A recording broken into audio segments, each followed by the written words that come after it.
Wild dog cinema అలాంటి సినిమాలు ఉన్నాయి కదా, అలాంటి సినిమాలు తీయొద్దండి, అవి ఆడట్లేదు.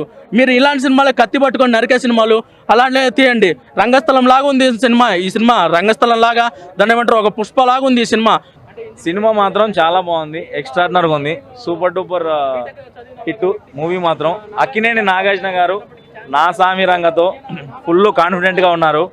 నిన్న రాత్రి డైరెక్టర్ విజయ్ బిన్నికి ఆయన ట్విట్టర్లో ట్వీట్ కూడా చేశారు, మనం హిట్ కొడుతున్నాము, హిట్ కొట్టేసాము ఆల్రెడీ అని చెప్పేసి ఫుల్ కాన్ఫిడెంట్గా ఉన్నారు ఆయన. మూవీ మాత్రం ఎక్స్ట్రాడినరీగా ఉంది, చాలా చాలా బాగుంది. ప్రతి ఒక్కరూ ఫ్యామిలీతో కూర్చొని చూడవలసిన మూవీ. పేరున్న డైరెక్టర్తో హిట్ కొట్టడం ఎవరికైనా సాధ్యం, ఏ హీరోకైనా సాధ్యం. కొత్త డైరెక్టర్ని వెండితెరకు పరిచయం చేసి కొత్త డైరెక్టర్తో హిట్ కొట్టిన వాడే కింగు, ఆయనే కింగు, ట్రెండ్ సెట్టరు. యావరేజ్ ఉందన్న నాకు. సినిమాలో పాజిటివ్స్ వచ్చేసి ఏంటంటే నాగార్జున గారి స్క్రీన్ ప్రెజెన్స్, అల్లా నరేష్ గారి యాక్టింగ్, ఈ రెండు చాలా బాగున్నాయి. అండ్ ఇంటర్వెల్ బ్యాంక్ ఒకటి, క్లైమాక్స్ ఒకటి చాలా బాగుంటుంది.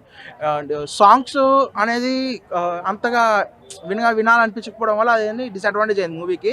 అండ్ ఈ మూవీ కూడా సంక్రాంతి రిలీజ్ అయింది కానీ బట్ రెగ్యులర్ కమర్షియల్ ఎలిమెంట్సే ఉన్నాయి, కొత్తగా అంటూ ఏం లేదు. ఇంకా నాగార్జున గారు బాగా చేశారు కానీ డైరెక్టర్ కూడా కొత్త డైరెక్టర్ అయినా సరే నాగార్జున గారిని బాగా హ్యాండిల్ చేశారు. ఇది రీమేక్ మూవీ అంటున్నారు, బట్ రీమేక్ ఒరిజినల్ నేను చూడలేదు కాబట్టి ఇది బాగానే ఉంది అనిపించింది నాకు. సంక్రాంతి రిలీజ్ అయిన 4 సినిమాల్లో నాకు first preference always for the Hanuman only. హనుమాన్కి ఫస్ట్ ప్రిఫరెన్స్ వస్తుంది, తర్వాత సైంధవ్ ఆర్ నా స్వామి రంగ, ఈ రెండిట్లో చూస్ చేసుకుంటా. అండ్ ఇంకోటి కూడా అంటే ఇప్పుడు కలెక్షన్స్ పరంగా చూసుకుందామంటే హనుమాన్కి కలెక్షన్స్ వస్తున్నాయి కానీ తొందరగా పెరగట్లా.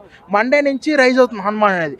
ఈ లోపల ఈ 3 days హాలిడేస్ పరంగా గుంటూరు కారంకి స్క్రీన్స్ ఎక్కువ ఉండడం వల్ల మహేష్ బాబు కోసమైనా ప్రిఫరెన్స్ గుంటూరు కారంకి ఇస్తారు కాబట్టి కలెక్షన్స్ పరంగా గుంటూరు కారం ముందంజలో ఉండొచ్చు. అంతేగాని టాక్ పరంగా చూసుకుంటే హనుమానే ఆల్ ది టాప్లో ఉంటుంది. నా లుక్ కానీ ఆ స్టైల్ కానీ మా